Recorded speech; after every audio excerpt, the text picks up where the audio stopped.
Hello everyone, and welcome to well, it's a strange one-shot. We'll see how it goes. First, it's just gonna be the one for today. One player.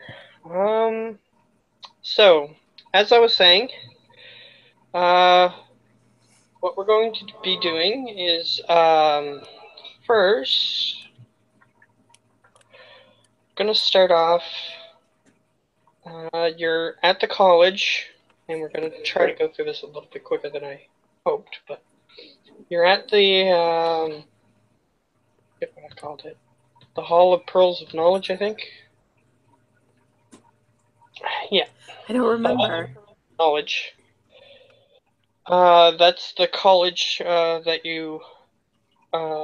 your character's father is from, and that you were working for a while, at least.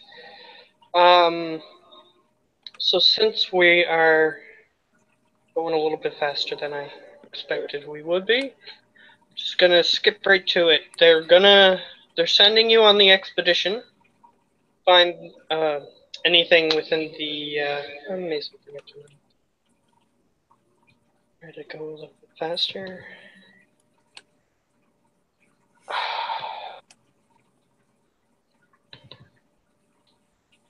Though if we don't to finish it, I might uh, try to get you another day before next week, if it's possible. Either way, let's see. Screen share. Yeah. Here we go. Okay, so basically you're up here at the moment. And you're on an expedition to go to the Forgotten Lands, which is this section that I've rudely sectioned off on the map. Um, so, the college is willing to give you a few people to go with you on your expedition. What I was going to do was allow you to choose up to 3 additional NPCs that will just basically be your bodyguards, basically. And I was going to allow you to choose which classes if you wanted to.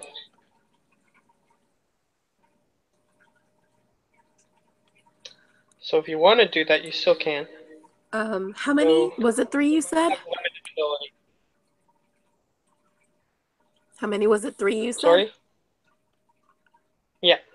Okay. Let's do 2 fighters. Yeah, 2 fighters and a sorcerer. Alrighty. So basically the college just has people that they can hire out to basically join you on expeditions, and you got permission to hire on 3 people. And so you basically went to a little mercenary building where they have the mercenaries, you know, where the mercenaries gather in case there's work. So there's like a little building that they have for gathering at, and you find 2 fighters and a sorcerer. Sorcerer is going to be a red dragonborn. The 2 fighters, one is going to be a lumberjack looking guy. He looks quite formidable. And the other one is going to be, let's see. He's going to be an elf. He has curved elven blades. And they're willing to escort you down there. As long as you have a guide, which you do. I'll just say that you have a guide that will lead you up to the Forgotten Lands, but most of the Forgotten Lands, nobody really goes in there very often, so the guide will lead you up to the edge. So, any particular way you want to go about it? Do you want to go through, so you're over here. Do you want to just go straight south, or do you want to go over here more and go on this side?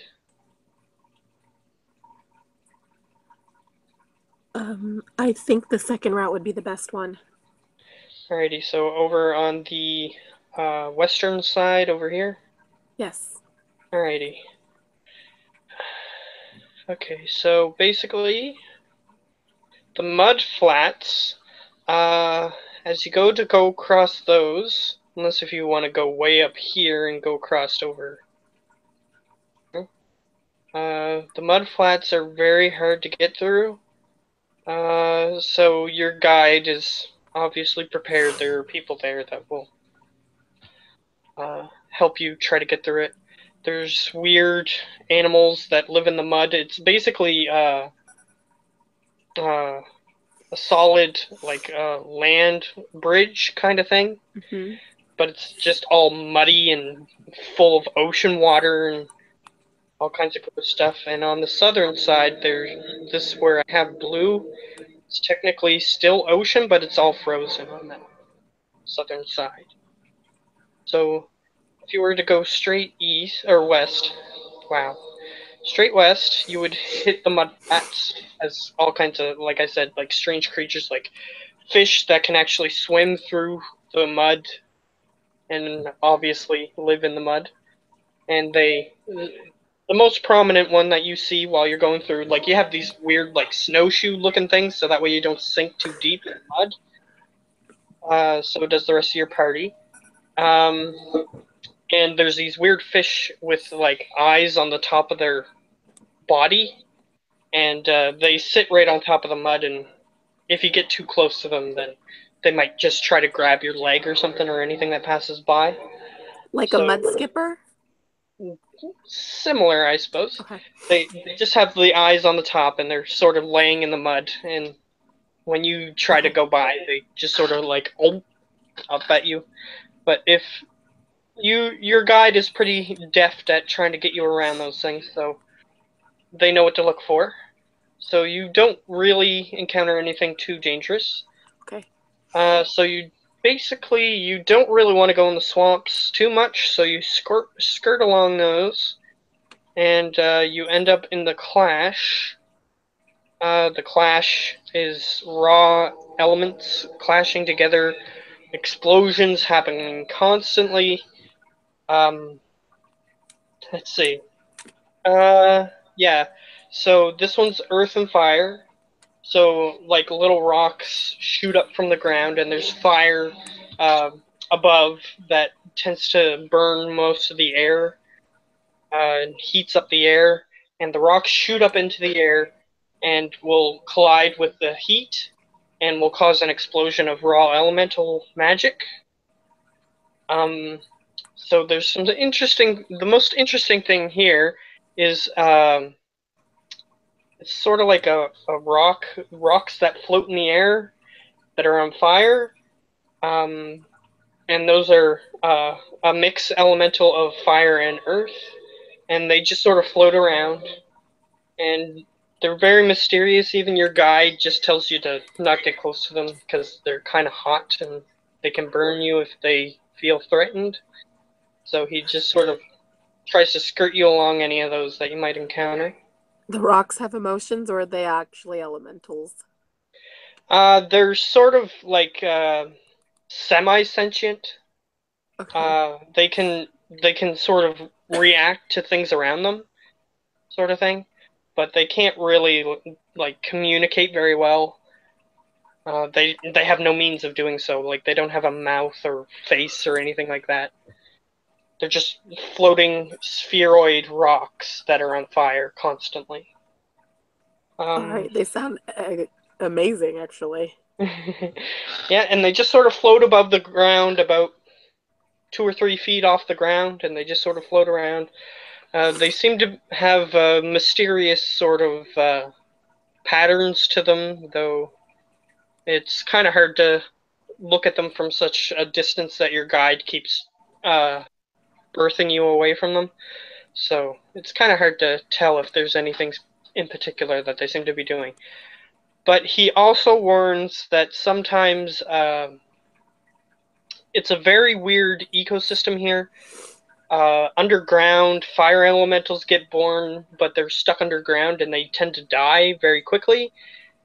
And in the air, the earth elementals are spawned for some reason, even though there's fire up there, and they tend to get on fire and fall to the ground and die sometimes. And in the distance, sometimes you see things falling. You assume that that's what he's talking about. Okay. It's a very strange place. There's craters everywhere, so sometimes you're walking down into a crater, but you tend to not be too like there's the particular route that he's taking you through has planks and stuff. Though sometimes you have to go off the planks if an elemental's nearby. So there is a flat path type thing through here that some travelers use, but unfortunately sometimes you have to avoid the dangers. So there are two paths through the elemental clash. One leads up through these moonlands, which is something interesting. Or you can just head straight, almost straight south. It curves down a little bit like this, and you end up in the Forgotten Lands that way. Any particular route of those two that you want to use? I should go south, but I really want to go through the Moonlands. Yeah, this is an expedition, so you are here to gather information. So if you want to take a shortcut through or a long cut, I should say, through the Moonlands, you can do Let's that as go. well. Let's go. Alrighty. So you head over here through the middle, and there is like planked, like I said, paths, but again, sometimes you have to deviate from that if there's a danger nearby. Mm-hmm.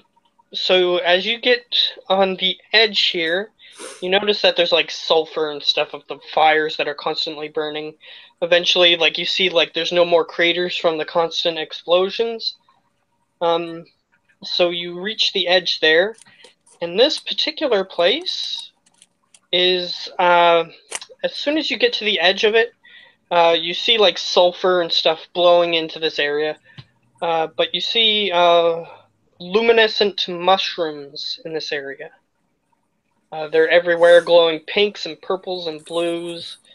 And it seems like as soon as you step closer to the mushrooms, the sun sort of fades a little bit, and it's almost a twilight in this area.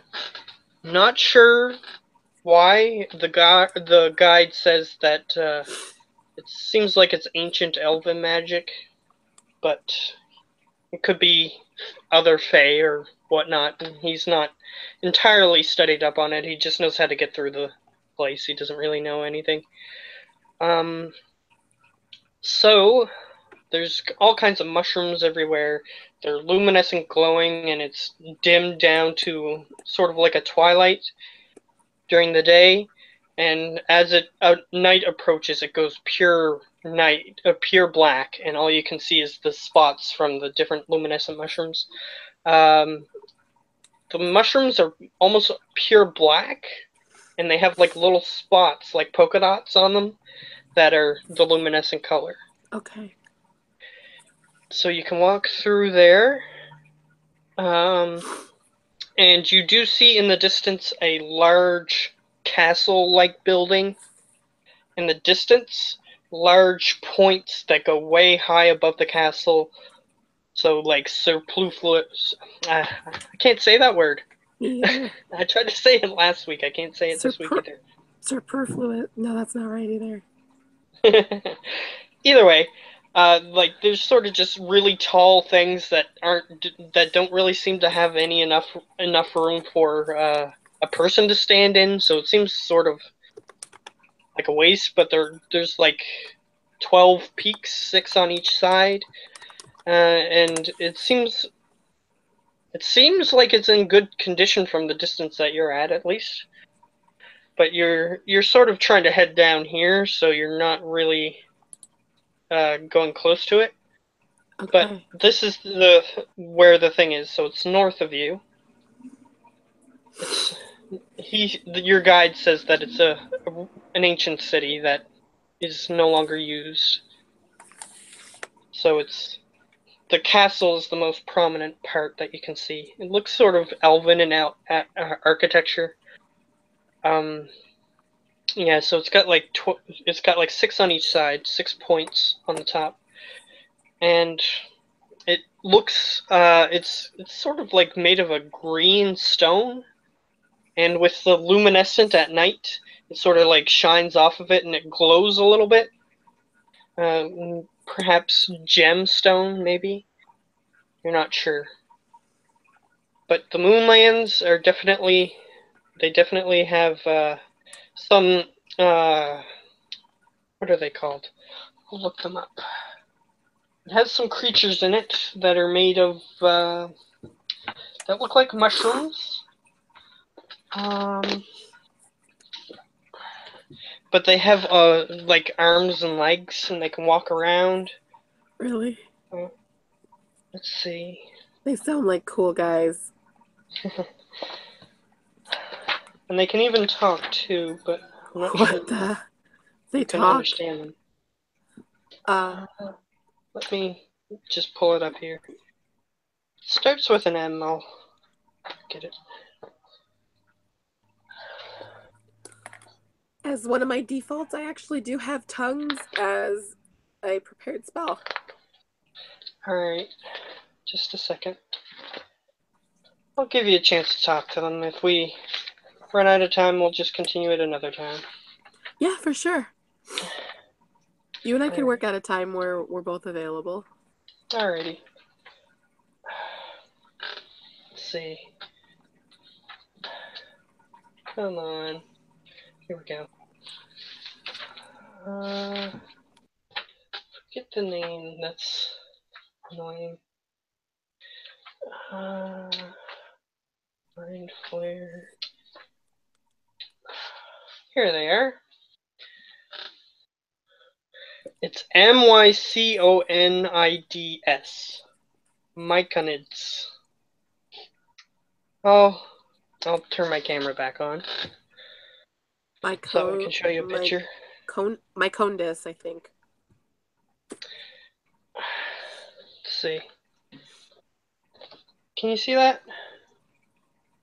Quasi, yeah. Yeah. So I can turn a light on if you can't really see it that well. But so they're my homies, and we go they're do just stuff. they're just basically I'll get you to roll a nature check. Okay. See if you can. But the guide does know what they're called, so he gives you that. Nat 20. Alright, let me just see. Yeah, my thing's having a hard time loading there. Yep, nat 20. Alright, so these things, basically, before you go to approach, yeah, the regular ones don't have language, but I think the bigger one does. Cool. Nope, they can't talk. That was my mistake. 0. Bummer. Yeah. Alright, so he cautions you before you approach them. Basically they are like humanoid mushroom type things. Okay. Let's see. They reproduce just like mushrooms do. They have spores. Oh god, they have like a million genders too. Yeah. They have spores, and if a spore grows, then it turns into this humanoid looking thing. Let's see. Also can grow into these huge non-humanoid looking things that are just like they're called sovereigns. And they basically they have like eyes and things, but they can't move. I don't think. Let me just check. Actually, they can move, but they're huge. They're large in size, and they can they have like huge heads with lots of different mushrooms growing off of them and things like that. Just there is one other thing that's very dangerous about them. If it tries to fight you, if you try to get into a fight with it, or if it deems you a threat, and they're plants, so they're neutral. Yeah, it can shoot spores at you, and basically it turns you into one of their servants. What? Yes. Is it a charm thing? It says rapport spores. A 10-foot radius of spores extends from the creature. Spores can go around corners and affect only creatures with an intelligence of 2 or higher that aren't undead, constructs, or elements. Basically, because you got a nat, I'm giving you the description of this ability. Affected creatures can communicate telepathically with one another. While they are within 30 feet of each other, the effect lasts an hour. Okay. So they can basically turn you into little... if they deem you a threat, they can basically kidnap you or get you to attack other people as they run away, that sort of thing. And you basically... it's giving me stats here for how to create servants for them.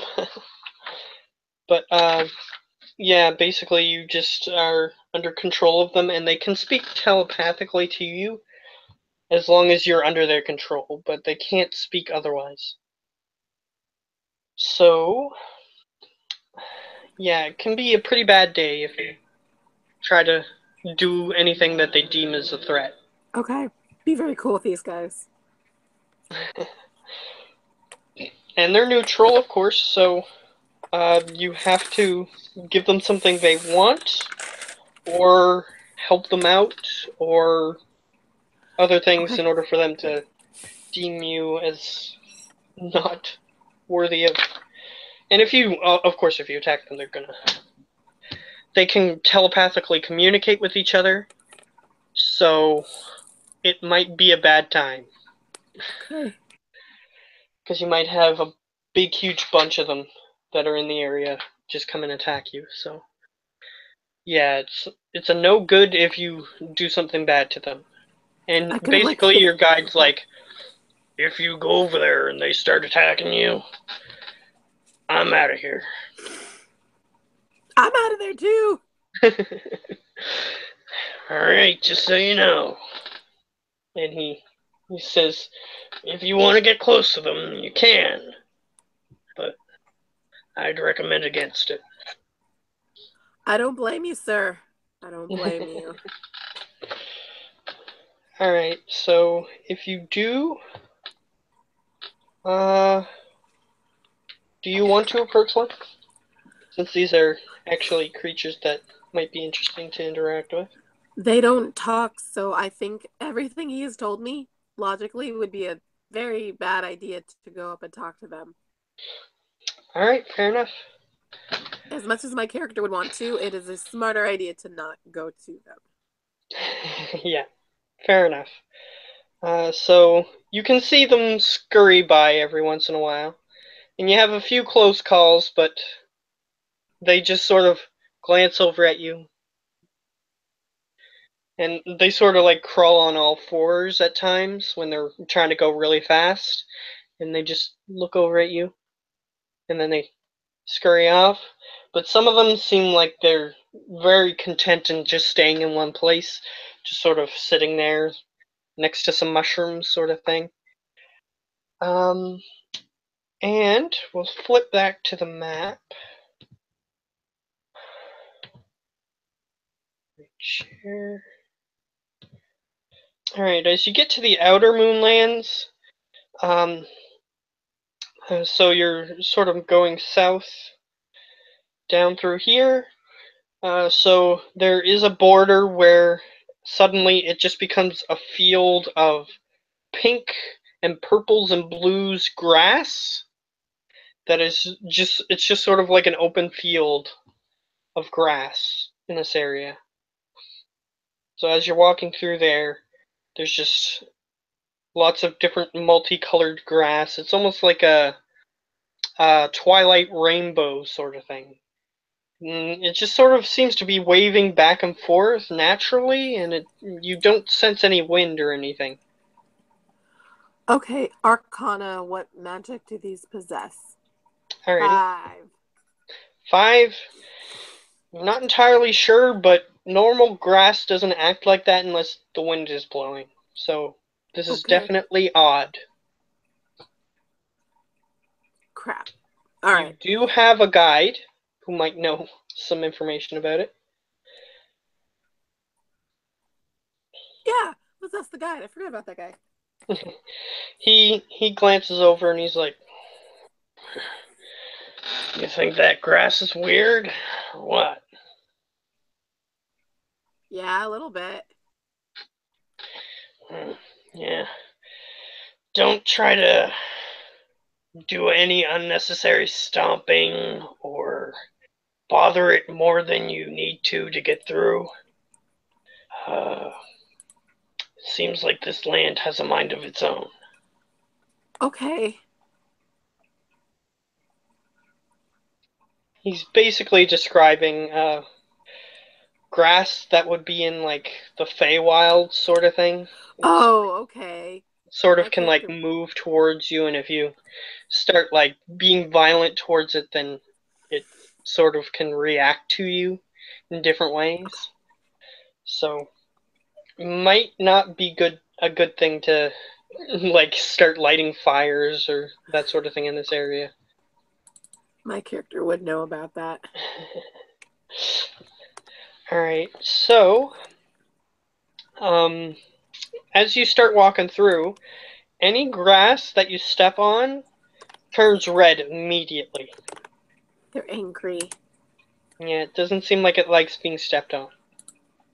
But there are paths where the grass is not, and the guide tries to go lead you through there. But again, if there's any threats or anything nearby that seems slightly dangerous, then he's like, "Come on, let's go in the grass. We have no choice," sort of thing.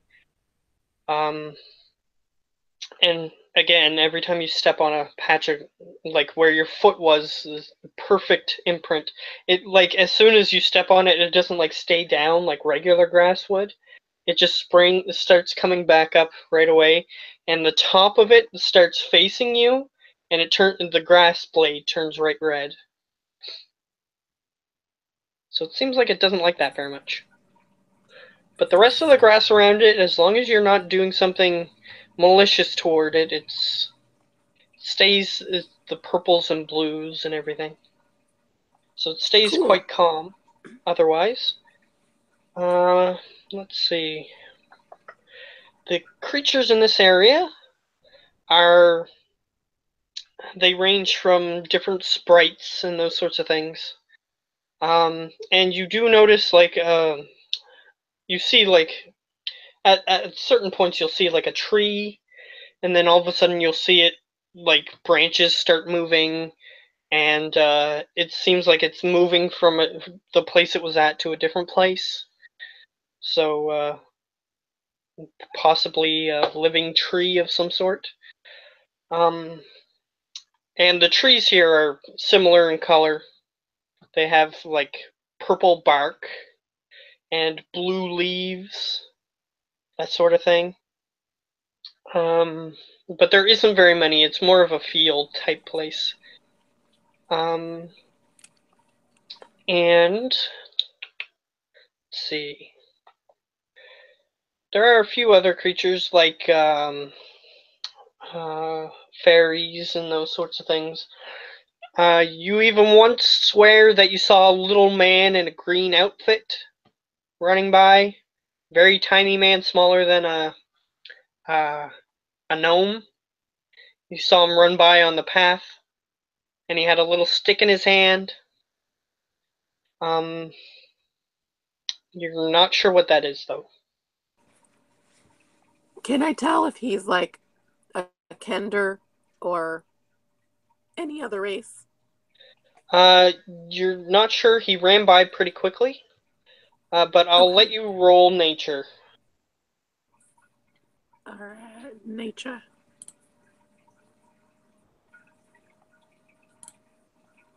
8. 8.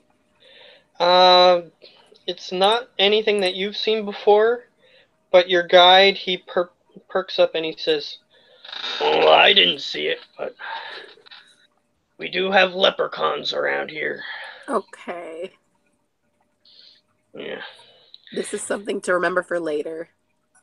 Yes, and the rumors about sugar is true. They do have to pick up every piece of sugar that you spill on the ground. So if they ever try to threaten you with something, just threaten to throw some sugar on the ground. Okay. So he gives you that advice, but he claims that he didn't see it, even though he was looking in the exact same direction that you were at the time. Okay, I'm gonna ask all of my guards what do they know about leprechauns? The two fighters, the lumberjack looking guy, he's like, "I just chop things." And the dragonborn, he's like, "Well, I was at the college for a little bit, but my interest didn't lean towards leprechauns, unfortunately for you." And the elven one, he sort of looks back and forth and he says, "Just 'cause I'm Fey doesn't mean I know about all other Fey." I'm gonna look at him a little bit strangely and He say, he shrugs at you. I am also Fae. I also don't know everything about every Fae, but there is a chance you would know. He shrugs and he says, "Well, I don't." Gonna backhand him at some point. All right. So you continue on, Yes. and I'll say that near the edge of near the southern edge of the outer moonlands, uh, you see you see him again. You see the little man in the green suit, and he has the stereotypical green hat with the buckle on the front, and he's just sort of he's up in a tree, and he's just sort of sitting there with his legs crossed in a very relaxed way, and he's just sort of laying on a branch with. Oh, I'll throw up my camera just so that way I can act this out. So he has his hands behind his head, and he's just sort of leaning against the tree. Stereotypical leprechaun-y stuff to do. And he's got his stick in his hand. Okay.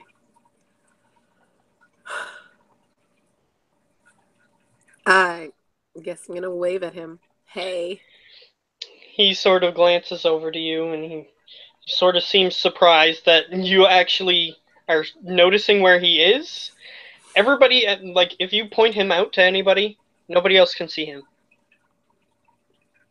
Oh, this is He's sort of weird. shocked, and he sort of just sits up on the branch, and he looks down at you. So you're still a little ways away, so you can walk. You have a chance to approach him or not. Okay, I will walk towards him. Alrighty, he's just sort of he's on a branch that's about 7 feet up. So he's just sort of above you, and he's looking down at you, and you hear his voice. And I'm sorry, I'm not very good at Irish or Scottish accents, so I'm gonna try though. And if it goes horribly, I'm just gonna talk regularly. "Hello there, miss." You're Texan. Sorry. He looks down at you. He thinks that you're a woman. I would not. put that past anybody.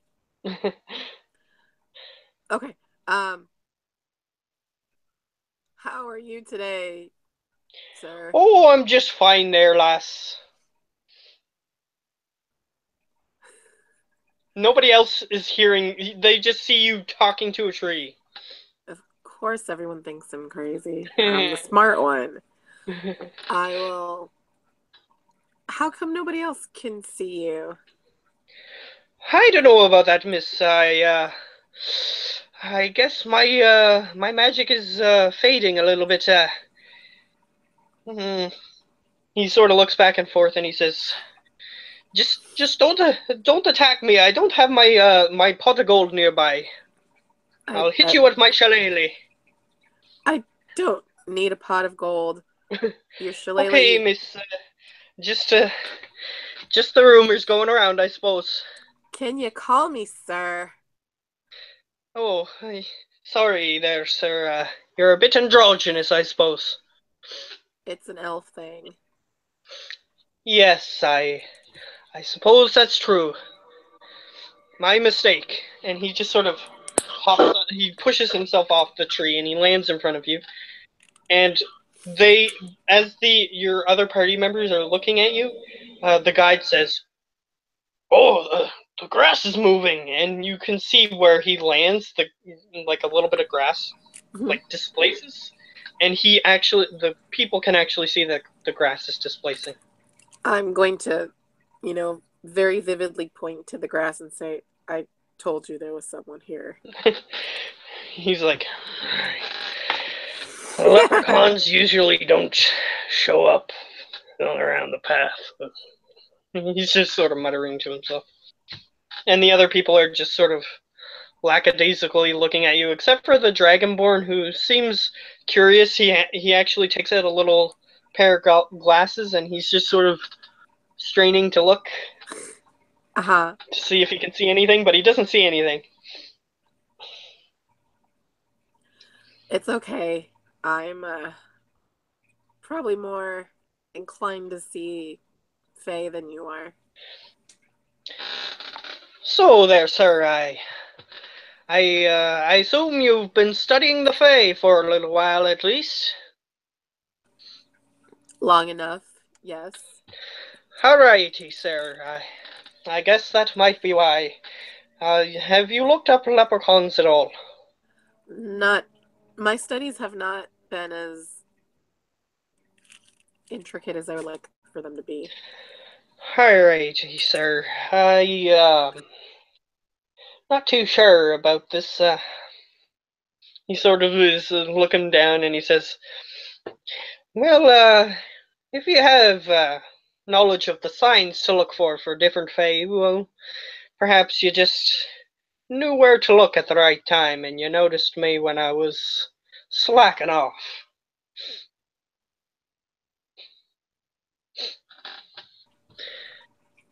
So, yeah, you see me. Do you want something from me? Um, Directions. Maybe a little bit of insight. Maybe you want to come along with us. Hmm, interesting proposition. Um, hmm, where are you headed? We're going a little bit more south of here. We are on a knowledge expedition. Oh, to those lands that have been forgotten, huh? Yes, the Forgotten Lands. Hmm. He actually looks directly south, which the path currently isn't going south. So you're not exactly sure how he knew that exactly. But he says, "Yes, over there. Yes. Yes, we Looking are. for anything in particular over there?" Just an expedition to find out more information about them. I come from the College of Pearls and Knowledge. Hmm. Haven't heard of that one. Must have appeared in the last 1,000 years. How old are you? Oh, well, when you go to the Feywild, it's a little bit wonky on time. Not exactly sure. That's very fair. You're at least 1,000 years old, so Well, when I come back, I usually ask a sprite or two what year it is. So, yeah, I'm just here. Thought I'd come back for a little while. If you're interested in the Feywild, I can lead you to a portal. It's nearby. interesting. I could. Do you have a world map? I pull out my world map. Alrighty. So you do have a world map. At least at this moment, you do. Yes. And just in case, just so that way you can chart out where things are, that sort of thing, in case you find something new. He just sort of goes over, and I'll mark it on your map, or on the map. I'll show you basically. Where's the screen share? Here it is. Share. He points out a spot near here, which you guys are currently right here about. So a little bit over the O here on your world map. That would be where the the portal is, somewhere in that vicinity. He says, I'm sure your college would be interested in knowing that. It's just, portals sometimes move. Say, a tree gets Oh, chopped down or the ground gets disturbed. The portal disappears and it will reappear somewhere else. So for now, the portal's there. I think we should go investigate this portal. Fair enough. Well, you want me to take you there? I would love for you to take us there. You can come with us if you would Alrighty. like. You want me to your friends? They're trustworthy. They're hired people. They're as trustworthy as hired people can be. Hi. Well, he sort of motions towards your guide. He says, "Oh, your guide there. He looks a little bit like he wants to get on the road, but I'll take you there. I'm sure he'll understand." And he winks at you. I believe he will too.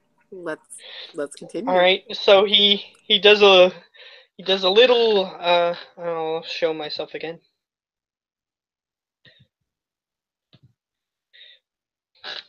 He does a little twirl, lifting his hands like this, and he just twirls around once, and he goes back on his feet.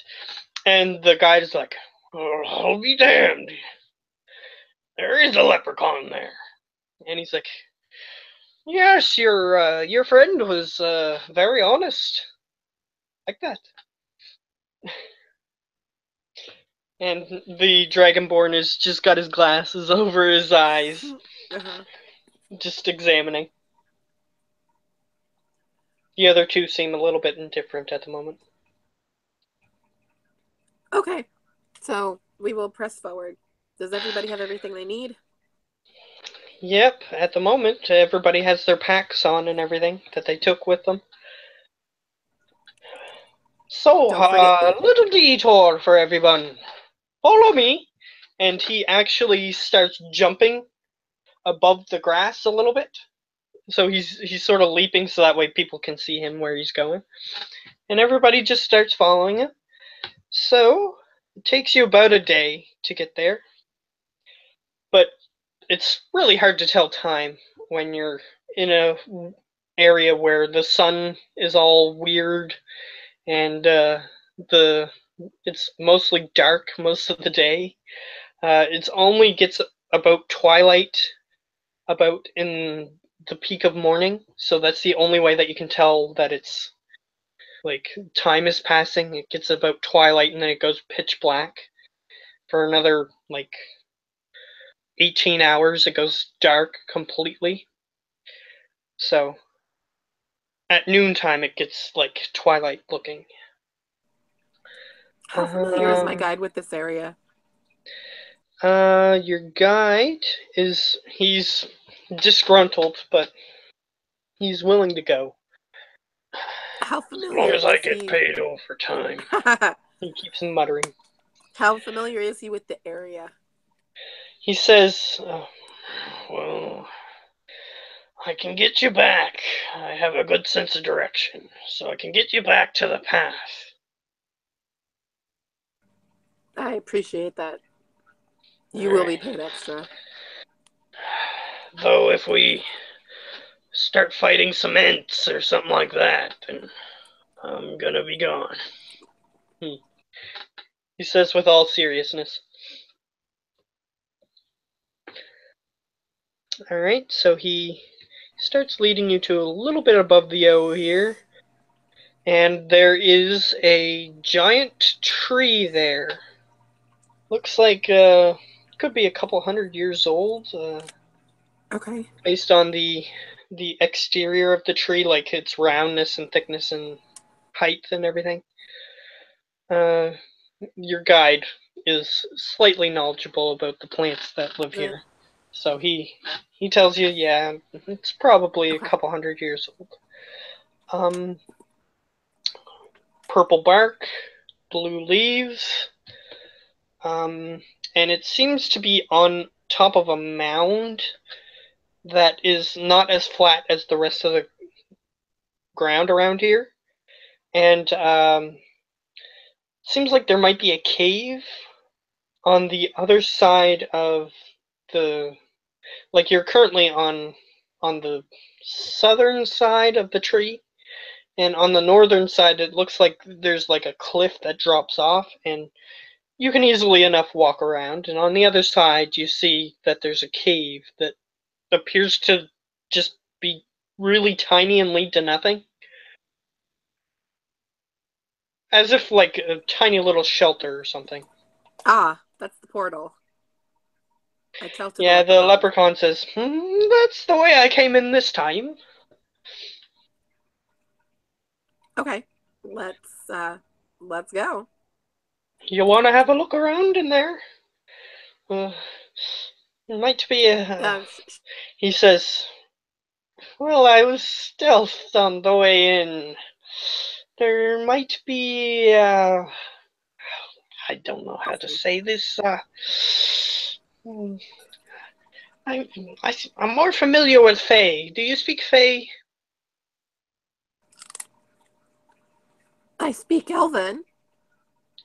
Ah, Elven. It's a slightly bastardized version of Fae. Uh, Perhaps you'll understand some of the words. And he says in Fae, which you can understand, this particular word hasn't changed. Um, he basically says the word for large purple bear. What? I tell him in common so that way everybody understands and he knows the word. Like, The bear? I'll have to get used to that one. So he basically describes that it looks sort of like what a bear would look like, except it's fairly much a lot bigger and more um, purple. okay. Um, Probably okay. something weird happened to it in the Feywild.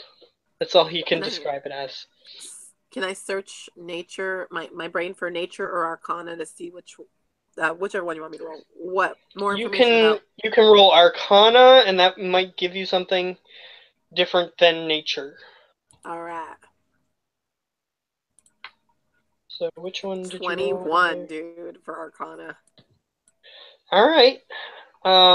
So he, based on what he's describing, a magical effect definitely could have done this to a bear, a regular bear. Um, so there are creatures like regular creatures in the Feywild. Um, So he knows what a bear. You would think that he would. The leprechaun would know what a regular bear looks like. Um, so this one's a lot stranger based on the word that he was using. Um, you're not sure. Um, let's see. You're not entirely sure on the exact thing because multiple things can. It could be a curse or a spell or something like that. Um, so you're not 100% sure, but based on that Arcana roll, you have a feeling that uh, Archfey, they tend to um, they like to do strange things at times, and a spell from an Archfey could make something weird like this happen. Um, Perhaps the area where the portal is located is tainted. That's another possibility. Because the Feywild sometimes, if a Fey gets depressed, the area might get tainted, Okay. or like turned to black muck or that sort of thing. So it could be something like that. It could just be a spell, like I said. Um, but you don't know of any spell that would turn something specifically would turn something bigger and more pink or purple. So it could be a variety of things, but it's definitely odd. Okay, how about nature? You can roll nature. All right, based on that, 15. um, based on 15, uh, this is definitely not a natural bear. Something magical has happened to it. Uh, if you get him to describe the area a little bit more, you might be able to get a little bit more. But it seems like he hasn't just described the surrounding environment, that sort of thing. So if you get him to describe that a little bit more, it might be helpful. And I'll use that 15 roll to determine based on what he tells you. Okay. Yeah, can you tell me more about the surroundings, the area, just so we have a better idea? He says, well,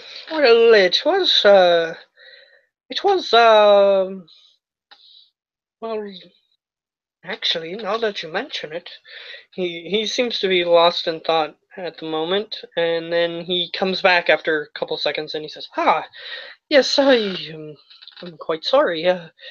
The the tree, same species of tree that's here, except the colors are a bit different. And They're he different. says he goes on to describe that it's instead of purple, which it's supposed to be, instead of purple bark and blue leaves, the tree is yellow in bark and red leaves. And based on that, you have a feeling that some sort of fae is probably playing paint with colors on some of these things. Or it's really upset. All right. Yeah. He says, "No, I hope that's helpful. I can help you with it, but I'm not very strong." Oh, we got strong people. We can make it so. He glances over to the lumberjack and he says, I'm not sure a lumberjack will do, but I trust your judgment. You look fine. And then he says, "Well, follow me." And he just jumps into the cave, and it looks like he leaps a couple times into the cave, and he just sort of disappears into the darkness, and you don't see him anymore. Even with dark, or do I have dark Yeah, vision? Even you even dark can't vision? see the back of the cave, even though on the other side you think Okay. that you should be able to. So it's like a 10-foot deep cave, and you can't see the back of it All right, let's somehow. jump in too. All right, as soon as you leap, your feet don't touch anything on the other side, and you start falling. and then suddenly you feel like you coming out of like going down a slide, like a pipe almost, and then you come out of a chute on the other side, and you fall right on your butt, and you are now on the other side of this thing. Like you fall for like 2 minutes almost, and you're just going down this slide type thing, and you suddenly are out on the other side.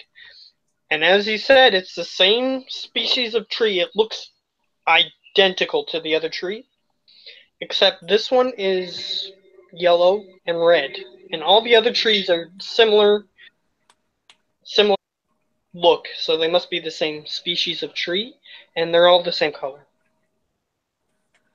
They're all the same yellow and red, or they're all the Yeah, greens and same purples? yellow and red. Someone's angry. And since you jumped in, your companions who were escorting you,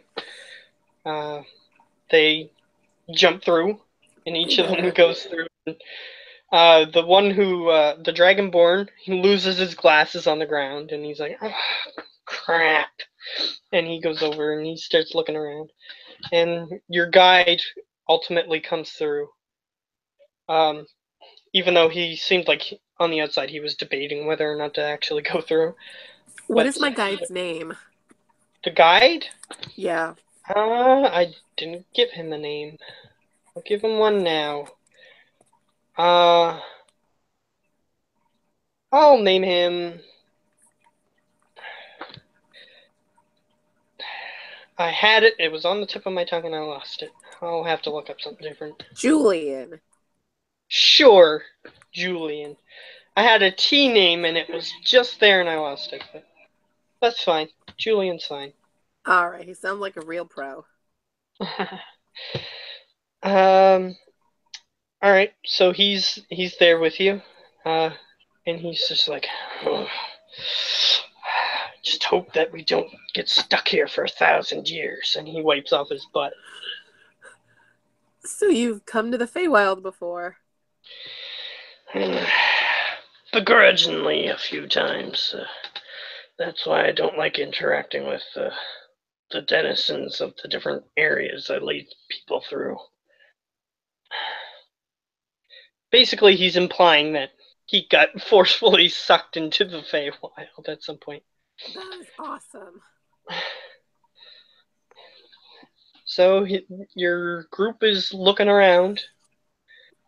Yes. You don't see anything nearby except for you're in a forest that is complete, and it's not dark here. It's actually like I'd say like late afternoon sunlight, and the trees are bright yellow, and it's kind of hard on the eyes to look at them, even though they're everywhere. So you have almost nothing else to look at. Okay. Yeah, and there's red leaves all over the ground, so the ground is covered in red and brown. It's like deep crimson red. Okay. And there's still leaves on the trees and everything. They're not like dying or anything. They just are oddly colored.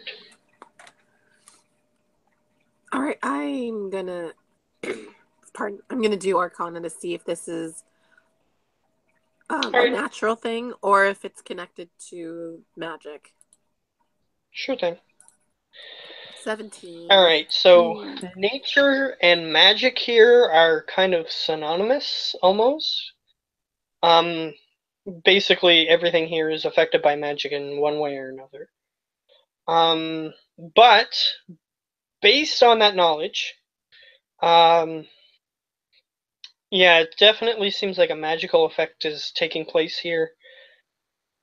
Again, it's very hard to pinpoint the exact thing that's happening, but you just by looking at it, like the difference between the tree that you came through and the tree that's here, and all the other trees that are here, you have a feeling that this is probably due to a phase magic.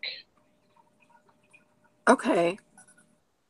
Can I ask the leprechaun what he knows about the different colors and what they mean? Oh, sure. You can ask me anything. So, what specifically do you want to ask him about? Yellow or red, or do you want to just ask him in general? Just about all the colors. Like, what does the blue mean? What does the purple mean? Every single color. All right. So he says, well, purple usually means boredom, and blue usually means sadness. So the trees on the other side they don't really have any other trees to talk to, you see. But these trees have plenty of trees to talk to. So perhaps that's it. Uh, but they usually aren't red. Red usually means anger in plants. So What does the yellow mean? yellow, that usually indicates confusion. This is not a Confusion. good thing. So basically, we have to go back, get all the trees that are there, and bring them back here. Well, that's a strange theory, but it could do something. But let me think. Well, I can definitely tell you that these trees are confused and resulting in anger, as you can see in the leaves. Right. Can you talk to the trees? Hmm. Well, me personally, I can't. I don't have too many spells of that regard, but I do know people who can. Okay, let's go because this seems to be They're upsetting quite far everybody and away, yeah. everything. It's going to be a little trek to get there. I look to Julian and I tell him, "Don't worry, you'll be paid overtime." Right, and if I'm gone for 1,000 years, then all the more. He seems quite unimpressed, but he's here. He's Um, blasé. yeah. Um, so he starts leading you through the forest. But first, in the first 10 minutes, I'm going to need you to make a perception check.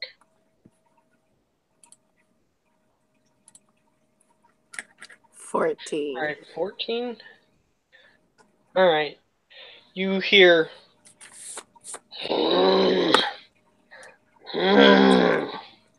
It's a bear. Yeah. You hear it from the way that you're currently walking. You don't really have any sense of direction, north or south. This place doesn't really have those things.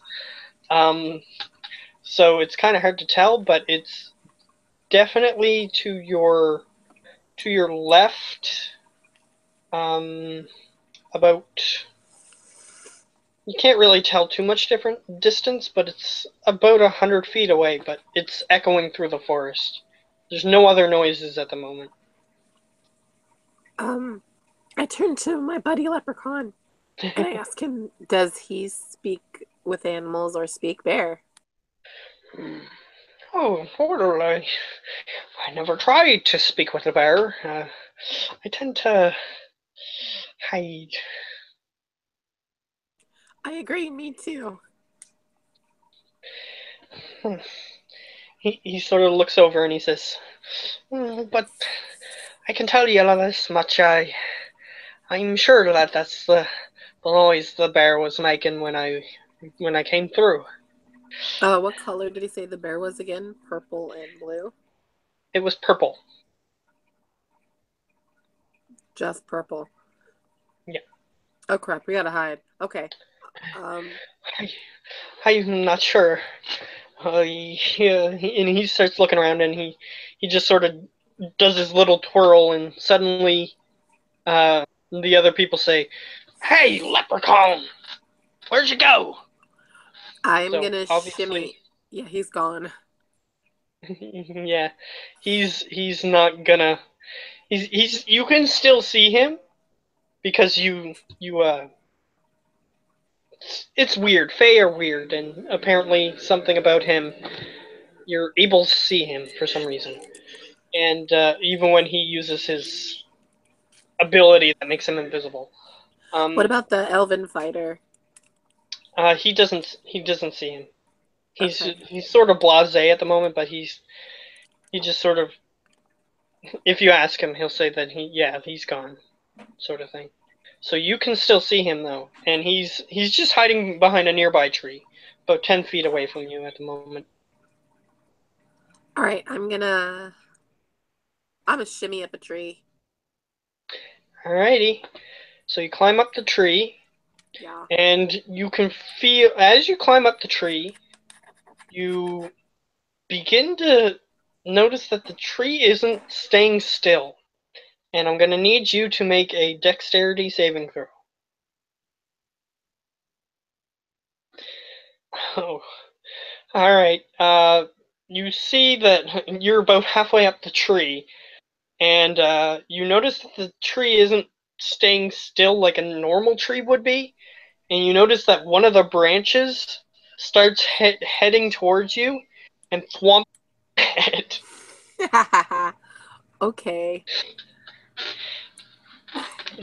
And the leprechaun whispers to you, I think that they don't like that.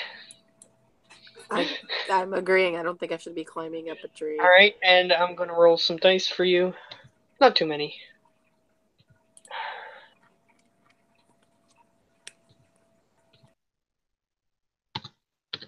Sure.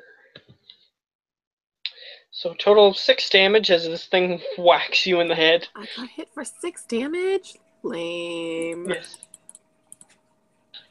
As a yellow tree branch with red leaves hits you in the face. Or on the top of the head, technically. Gross. And then it just starts wiggling as if it starts like shimmying almost as if it's like a person with ants in their pants. Okay, so shoot, I'm gonna just like hold on. Ah! All right. I'm gonna if you're gonna hold on, I'm gonna get you to make a strength saving throw. Okay. Alrighty, you hold on. It's shaking actually quite quickly for a tree. And it's just sort of listing back and forth, but it's quite a thick tree, and it's kind of hard to hold on as the momentum gets quite high because it's such a huge thing that's moving back and forth. And the Dragonborn again, he found his glasses and he's just sort of examining. Interesting. And the other two are not interested, and the guide is already hidden behind another tree further away. I should probably hide behind a tree and not in a tree. Are there shrubs? There are no shrubs. It's almost like uh, somebody was landscaping this area to specifically not have any like low-level plants like grass or anything. So it's just trees everywhere. And they're kind of equidistant from each other, so it's like someone planted them specifically to be like this. Okay, so kind of like I don't know, like Like an orchard, maybe? like a deciduous forest where like all the trees are like Yeah, trees. like as if somebody like is planting trees for Orchard. like a paper mill or something. So it's just sort of Okay. like rows of trees. Okay. Um, I'm gonna hop out of the tree and hide behind. I mean, now that I've Alright. got my footing, I'm gonna hop out of the You tree. definitely hear that the bear is moving closer to the tree that's moving. Oh, of course it is. I'm the smart one. Intelligence of 8. Alright, your two warrior friends well, fighters technically. They say, well, the lumberjack guy says, "What do you want me to do?" And he's got his axe on his shoulder. "You want me to cut this tree down, or get the thing, or get the bear thing, or?" Let's see if we can do this without incident. Sure. The bear wants a fight, and it's gonna put up a good one for All entertainment right. So hiding's the game. right now. All right. If it has to come So down to it. he sort of dashes behind a tree, and so does the elf. And the dragonborn just sort of goes. He was just watching the tree, and then when it stopped, and you say that, and he's like, "Oh, oh," and he just sort of dashes behind a tree. All Smart right. move. So what I'm going to do for this is I'm going to get you to roll for everybody. So stealth.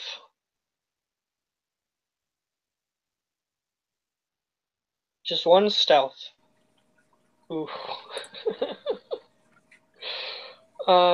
Yeah. So you hear the bear coming.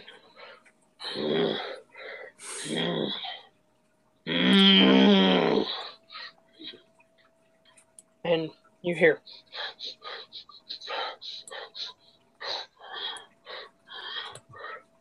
Alright. He is smelling for you, which he gets advantage on.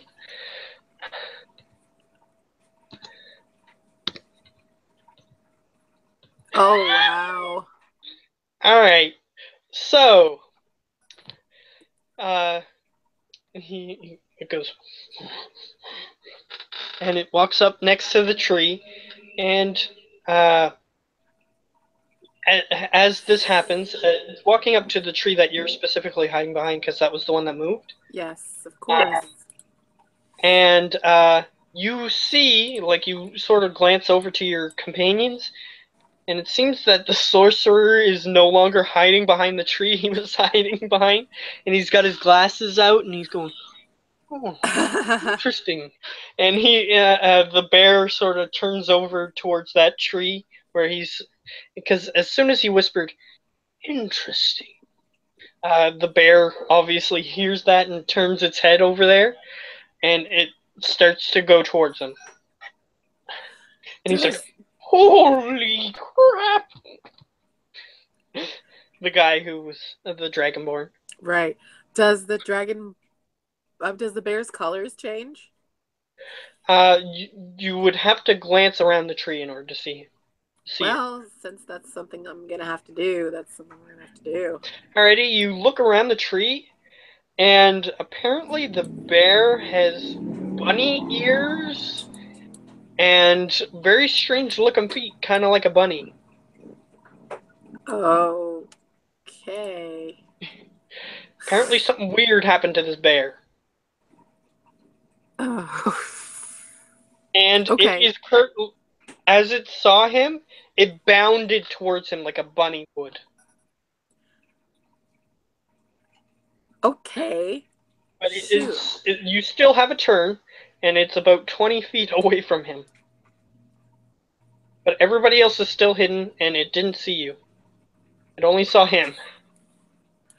Shoot. All right, I'm gonna go and try to. Dang it! Yeah, it's about 10 feet away from you. I'm gonna cast spiritual weapon, Alrighty? and only if I'm gonna hold my action, and only if it mauls, I'm going to use my spiritual weapon to attack it. Alrighty, fair enough. Alright, so your two fighter friends uh, notice that you're drawing on it, basically, and they get their weapons ready, but they also see Right. that you're not you basically waited your turn out and didn't attack yet. So they're gonna ready their weapons and see what happens here. Okay. All right. So, excuse me. The bear is going to move up to him, and it leaps through the air a lot higher than you think a bear should. and it just goes, and it is going to land on top of him. It's an ability I gave this bear called Bounce. All right. So it's the D20 because Mr. Sorcerer doesn't want to get hit. Ooh, he got an 8. So not enough.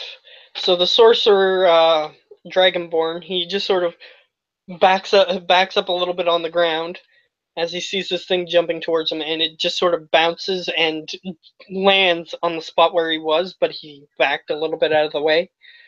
So the bear is now in melee combat with him, and it doesn't get any other attacks. Okay. So at the moment, it's standing right in front of him. Okay, so then my spiritual weapon would have attacked. Alright, go ahead and swing. Nat 20. Alright. Alright, 6 and 3.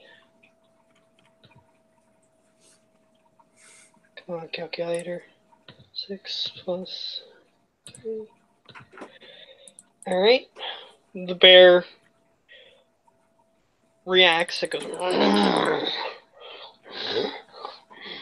And it looks back. And as that happens, its skin, or its hair, turns bright red immediately. So it was purple until you hit it. Right. And then it turned red.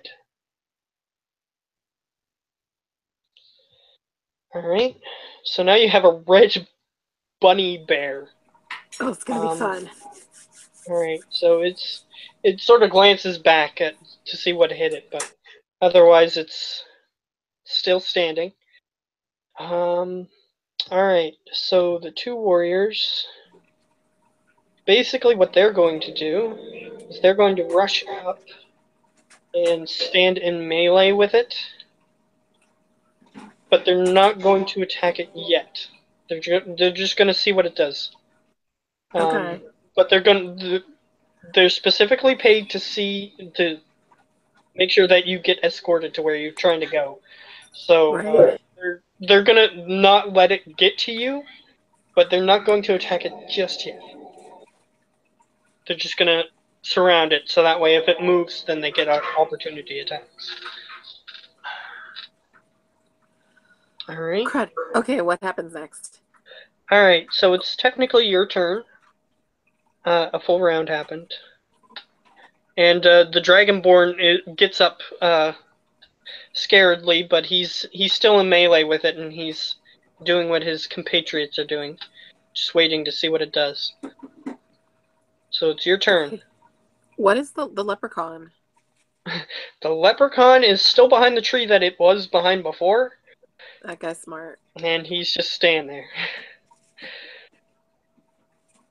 He's curious about what's happening, so he sort of peeks around, and you can see his buckled hat sticking around outside around the tree. Okay. But he's not gonna bother trying to get messed in this situation if he doesn't have to. So you attacked it, it turned red. Gosh, I don't know what to do, man. All right, let's try to kill it. Fair enough. Alright, so you have your spiritual weapon you can use, and your other regular attacks, I guess. I'm gonna signal towards the fighters to attack, and I'm gonna yell at the red dragonborn, kill it. Alrighty. Fair enough. So you're within range to walk up to it. Right, I'm gonna hit it with my spiritual weapon. Or I'm gonna try to hit it with a spiritual weapon. Spiritual weapon, where are you? I'm assuming I hit. Yep. Cool. Alrighty, 8 damage. Plus 8. Alright, there we go. I'm also going to hit it with my mace. Sure thing. 18. Yep, that hits. Yes. 8 more damage. Alright. So you're in melee with it now. And the elven fighter says, "We're supposed to protect you. Get back." But if it Then start killing it. he just says that as you get close to it, but Right. you don't have to to it.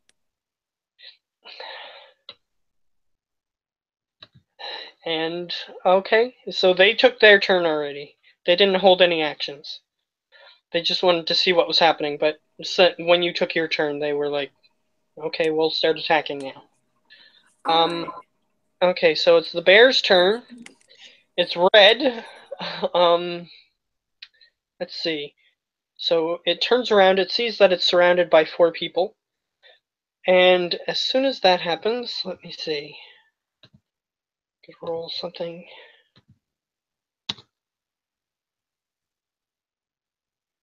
Wow. All right. It looks around, and it puffs up its fur a little bit. It seems like it might be a natural defensive mechanism to appear bigger. So its fur just puffs up a bit, and it appears to be. It doesn't. Since you've already seen it in its smaller size, you know that it's smaller, but it appears a size larger. So it was large, and now it's technically huge looking. Okay. So let's see, what's it gonna do? Okay, it's angry. You hit it. You're the only one who's hit it so far, so it's going to attack you. It's going to turn to you. Yeah. Fortunately, it can't use its bounce ability. Makes sense. It would attack me. So it's just gonna use its regular attack, I guess.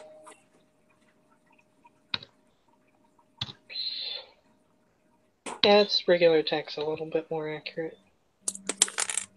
21 to hit. No, that doesn't hit. Yeah, that hits.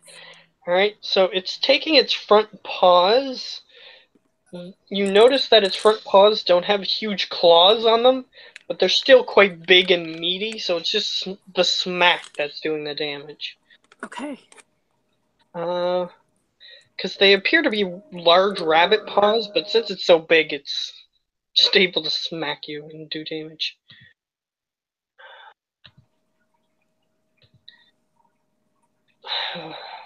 Plus total of 6 damage. Bad. It's not bad. Just sort of smacks your armor and it sort of knocks you over to the side a little bit, but doesn't seem like it's that strong comparative to a normal bear. Okay. All right. So it's a bunny bear. Yes, it is a bunny bear, it seems. All right, so it smacked you. All right, so everybody else's turn. Sorcerer, he's gonna try to do, since he sees that it whacked you and it didn't do too much, he's just gonna back up about 10 feet, and it's gonna swipe at him. Since it's kind of angry at the moment. What did I? Okay, +5 to hit. Pause. 10 does not hit a sorcerer, even a sorcerer. Yeah, he has a little bit more than that. So, it swings towards him with its back foot as it notices him moving, and it's just a large bunny foot, and it just sort of backs away from it, and it doesn't hit. Let's see. He is going to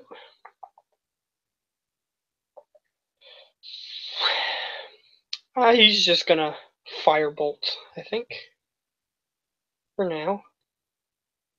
D20. Because it doesn't seem too strong, or you're not in grave danger, so he's gonna save his spells in case something more dangerous comes along. No. He's a little disoriented. He goes, whoa!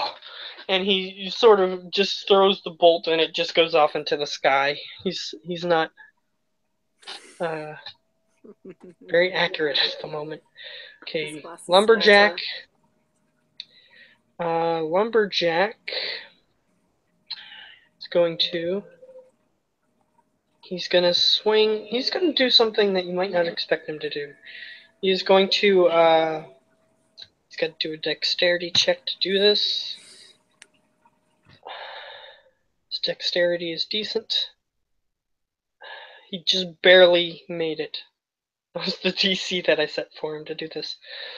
So he sort of, there's a tree behind him, and he sort of turns towards the tree, and he sort of puts one foot on the tree, and he jumps up, and he swings the lumberjack axe down at one of the branches on the tree, and it cracks. Oh, I gotta swing to hit, technically.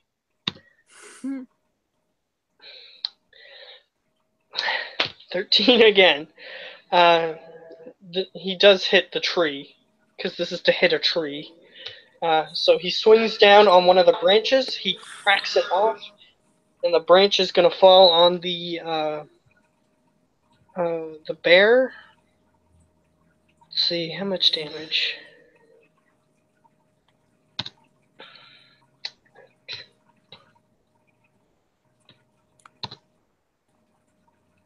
He does 9 damage to the bear from the falling branch. Plus 9. And that's his move. Because he has, technically this is a custom class fighter. He can, if he's in a forest, he has special abilities, basically. So he can chop down trees and stuff to damage people. So he just jumped up and he chopped at the branch, and it fell on the bear and it did damage. So that's his turn. The elf is going to swing twice with his blades. D20 plus 7. Because he's technically a little bit more dexterous. Yes. Yeah, he's got 2 curved elven blades that he just goes and chops with. And they both hit. So, 8 plus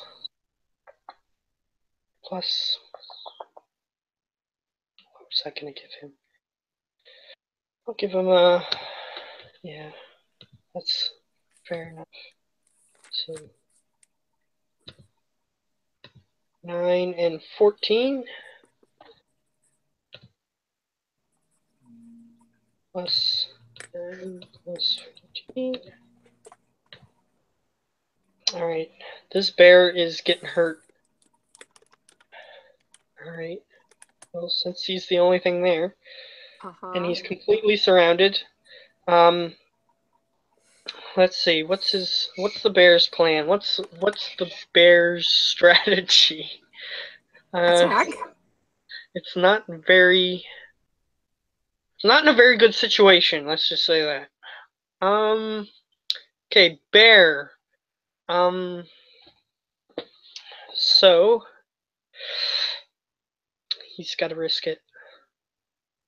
Okay, so the bear turns orange and starts, I don't know what bears do when they're hurt. They attack. What noise does a bear make when it's hurt? They grunt. Sorry. They grunt, they attack, or they'll run. Alright, so it grunts. It depends on the bear. And it starts to turn in the little space that it has where the sorcerer moved, and it's booking it. So opportunity attacks. Woohoo! If you want to hit him, he's running. So, all right. The other two are gonna swing since you ordered them to kill this thing. Let me just double check what I got to roll. One was +7. The other one was +6. Okay. 1 +7. Yep, and 1 +6. Dang, those are nice rolls. Alright. So, first guy had 2d8. Yeah, they both have decent attack. So 2d8 plus 2 for the elf. 14 damage. Okay, I'll add 8 plus 14. I gave him quite a bit of HP.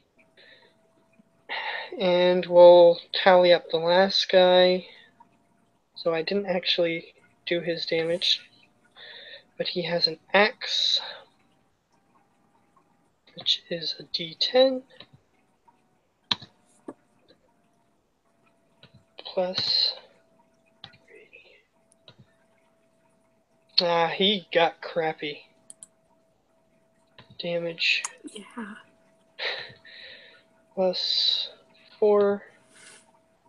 It's an all or nothing weapon. Alright. This bear still has a tiny bit of health left, based on what I gave him. So he's booking it, and the sorcerer is too far away to get an opportunity attack on it. So he is. Let's see. Where's the bear movement speed? I'll just grab that as well, just to make sure, because this is, if you want to kill him, it'll be important. Can I yell at the leprechaun and ask him a quick question? Sure. I'm gonna yell at him. What does orange mean? It means fair! Fair? F-E-A-R.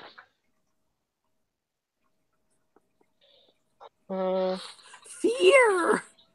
Yes, it's afraid. That's why it's running.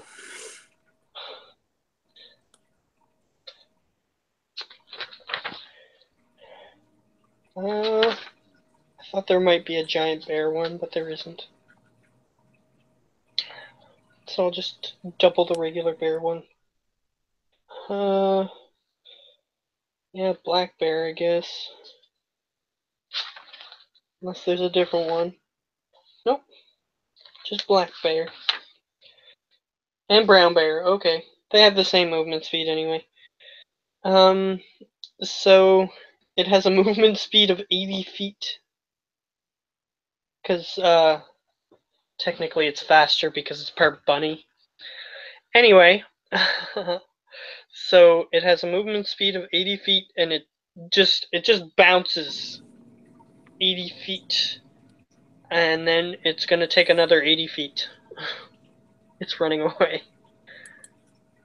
So Oh gosh, if you have any that's ranged quick. weapons or anything, you might still be able to hit it. It's about... I'm too lazy to do it in my head. I do. I'm not sure we should kill it or we should not kill it. Yeah, it's 160 feet away. 160, alright. Didn't mean to do that, but yeah, sacred flame, a sacred flame, a cantrip. All right. Yes, it is. You're gonna try to finish it. Yeah. Alrighty. So you only get to hit once, right? Yeah. The second time was an error. Okay. Fair enough. So it has a dexterity save. Correct, It 15. has to try to make. Okay. It does not get any advantages for cover if it has cover. Alrighty. I need to change that to 20 first. It's dexterity. Whoops. Piece of paper just fell out.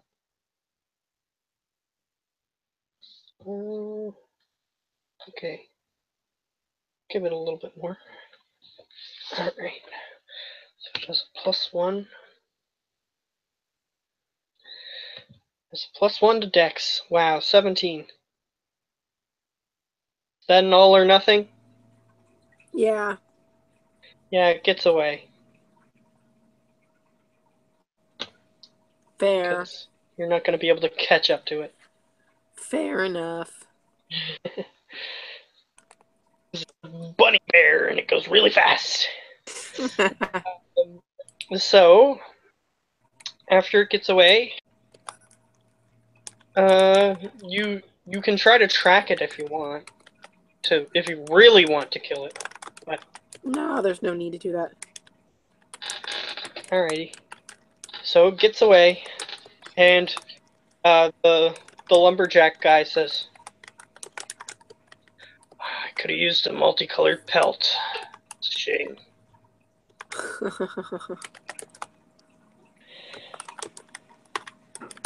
Oh well, at least it's no longer a threat. We say this for now, but I feel like it'll be back. Alright, so it ran away. Yes, it did. What is your plan? To talk to the plants? Oh, that's a good idea. Let's talk to the plants and see why are they so distraught and moved. Alright, so you still have to get there. We're only going for Okay. about 10 minutes when that happened. Oh yeah. I sound like a teenage boy, don't I? Okay. Let's press forward and let's get to the place. Alrighty. So, about 2 hours of walking later, you get to a small hut, and the leprechaun says, "Oh, not too sure if he's here, but I'll have a look around." And Okay. he's got his shillelagh in his hand, and he sort of looks like he's in attack stance in case anything's nearby. Okay. But he's super tiny. He's like a foot tall. And he's got this little stick that looks like a walking stick for someone his size. Just going back and forth. He's got a little tuft of beard sticking out. So when you see him from behind, you see this little red tuft of hair sticking out. And he's just going, "You're, you're, you're here?" And he's just sort of looking. And you see him look in the side of the hut, and you don't hear any noise coming from within. And he says, "I might have to call him. That would be annoying."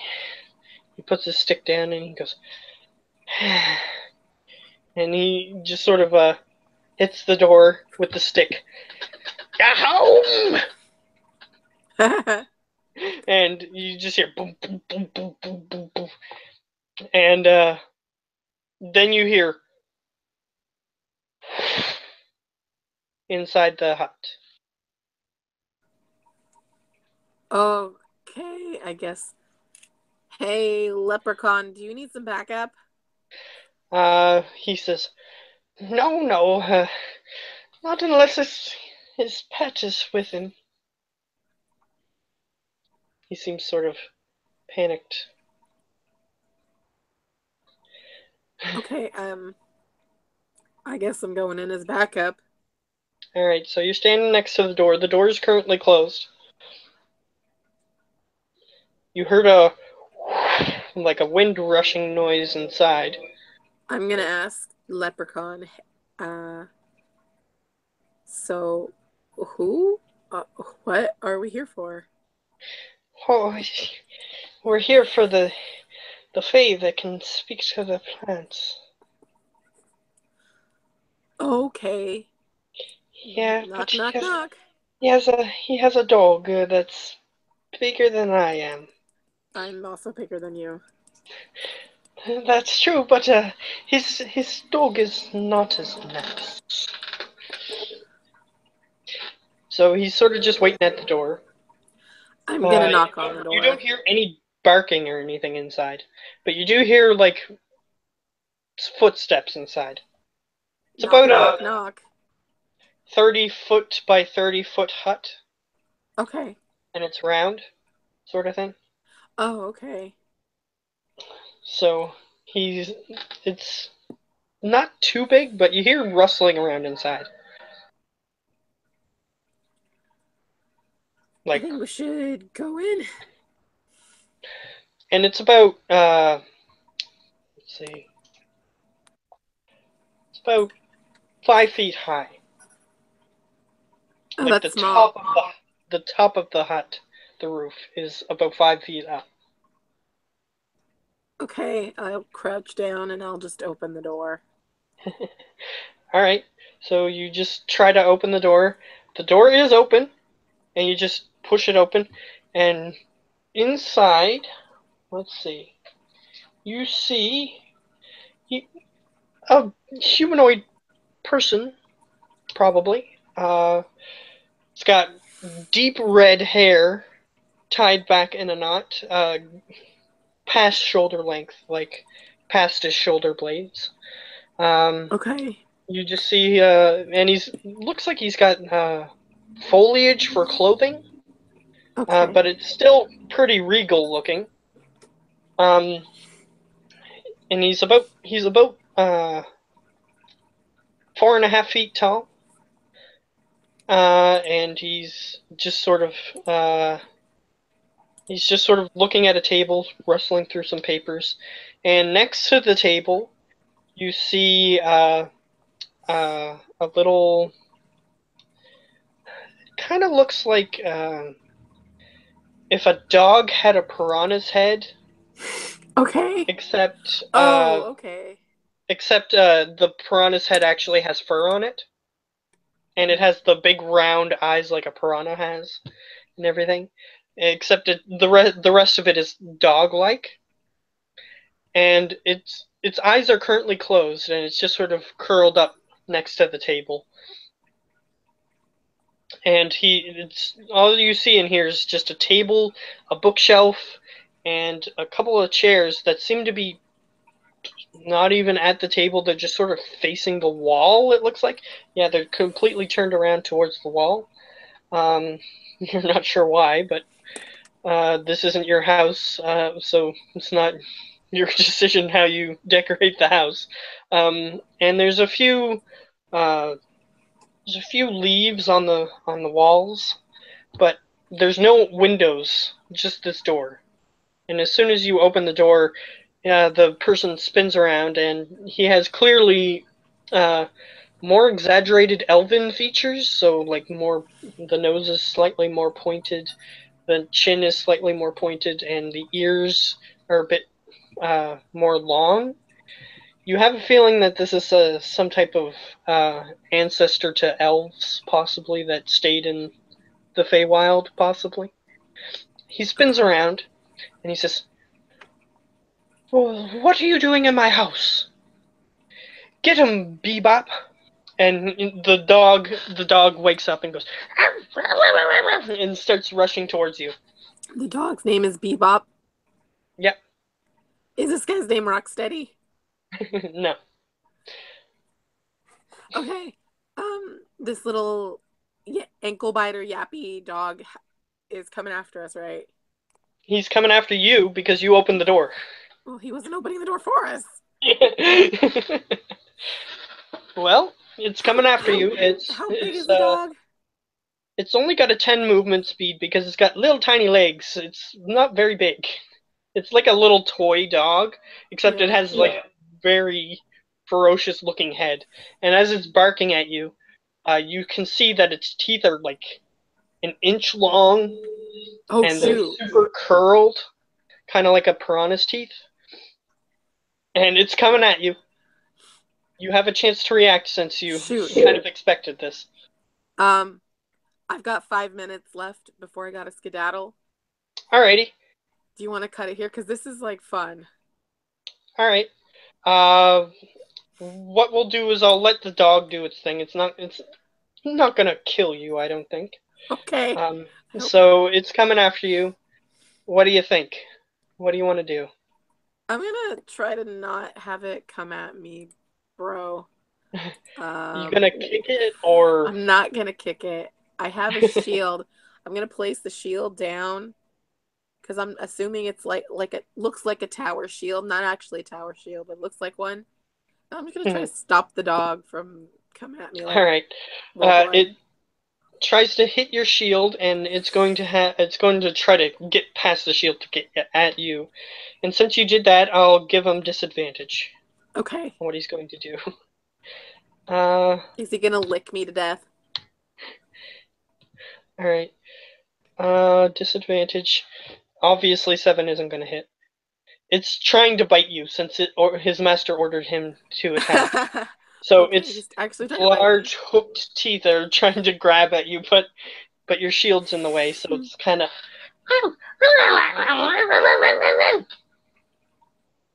And it's even making dog noises, which is kind of weird coming out of a fish head.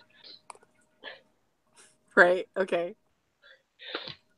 And he's got pure black fur, and it's kind of interesting looking. And its eyes are bright red and like this, like huge, like on a dog's head, like they protrude up a little bit. It's kind of weird looking, but he's still trying to bite you. And he says, the Fey person says, "Get out of my house."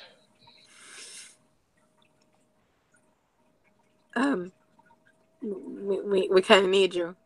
And the leprechaun sort of peeks out from behind you and says, "Hi," sort of thing. And and he says, "Oh, Bebop, stop!" And the dog goes, just immediately, as soon as he says stop, it turns around and acts all nice and just sits down and goes, looking up at him. And he says, "Good boy, good boy." And he says, "Come in." And that's where we'll end. Where you're actually just in the house and you can think of what you want to say for next time. Alright. Alright. This was a shorter boy, but alright.